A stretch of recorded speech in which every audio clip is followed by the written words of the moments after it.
century since the biggest unsolved heist in Boston history. Art from the Gardner Museum nowhere to be found. And that is despite confirmed sightings and investigators knowing who stole it. 5 Investigates' Karen Anderson looks at why.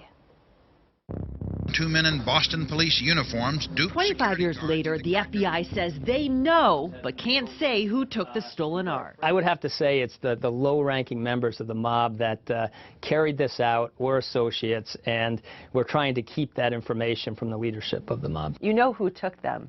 Why can't we solve the case? The 2 individuals that took them and committed this crime are currently dead. It's not a crime that's committed by these master thieves who rappel to a skylight and make their way around red laser beams like you see in Hollywood. Anthony Amore is the Gardner Museum's director of security. They were in here for 81 minutes. What does that say to you? In the history of art theft from museums, that's an inordinately long time. In that time, they picked some of the finest pieces of art. Works by Rembrandt, Vermeer, and Degas, now worth at least $500 million.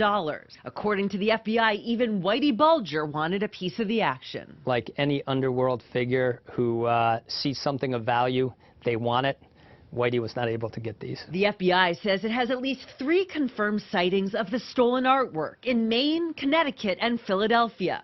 In 2012, they searched the Connecticut backyard of Robert Gentile, who, according to prosecutors, was a made member of the Philadelphia La Cosa Nostra family, a label his attorney denies. And does your client know who took the painting? No, he does not. And according to him, he's never seen the paintings. According to him, he doesn't know a Rembrandt from Dogs Playing Cards. Gentile's attorney, Ryan McGuigan, acknowledges investigators found a price list for the stolen Gardner art in Gentile's basement. But he says Gentile came upon that only as an unwitting participant in a scam.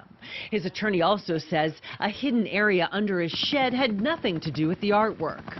He says if his elderly client could have led the FBI to the paintings, he would have, to collect the $5 million reward. Instead, he spent more than 2 years in prison on gun and drug charges. If he had any knowledge of the whereabouts of the paintings, he would be a very rich man. A lot of people claim that they have nothing to do with it when the FBI shows up on their door, but we believe that maybe he did not commit the crime, but he may have knowledge of the whereabouts. This just one of many leads in the quarter-century-long investigation. I do know that we'll get it back. That's what the emphasis is on. We will never stop working until this art is returned to its rightful place.